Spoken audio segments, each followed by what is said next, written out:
Ugat sa pagdinig ng Kamara ang mabagal umanong adjustment sa case rates ng PhilHealth.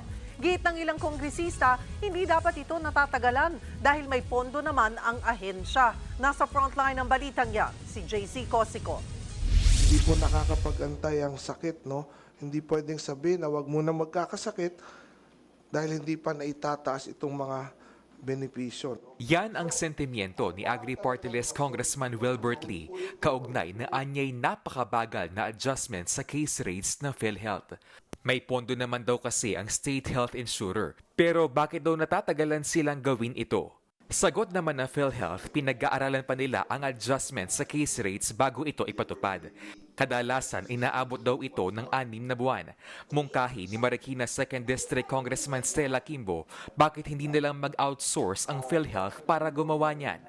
I think that 2 months kakayanin niya ng isang private health insurance company. Actually, Mr. Chair, we are already seriously considering that proposal.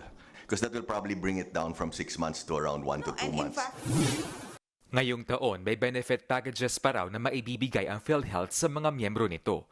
Kabilang dyan ang physical medicine and rehabilitation services at prescription glasses sa mga bata hanggang 15 years old.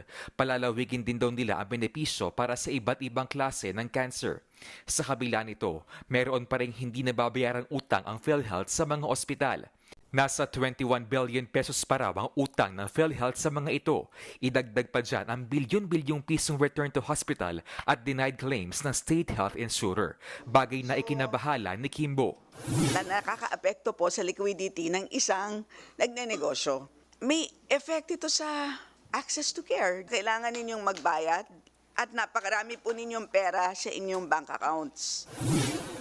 Tinitingnan na raw ito ng PhilHealth kasama ang grupo ng mga ospital. Last year, we already manifested that PhilHealth initiated already the claims reconciliation with our hospitals. Dagdag pa ni Kimbo, dapat na ring palitan ng PhilHealth ang kanilang mga polisiya para mabawasan ang mga denied at return to hospital claims. Plano naman ni Lee na maghain ng panukala para mabigyan ng amnesty ang mga na-blacklist na mga ospital dahil sa double payment. Hindi raw kasi mapapakinabangan ang dagdag benepisyo kung maraming ospital ang naka-blacklist.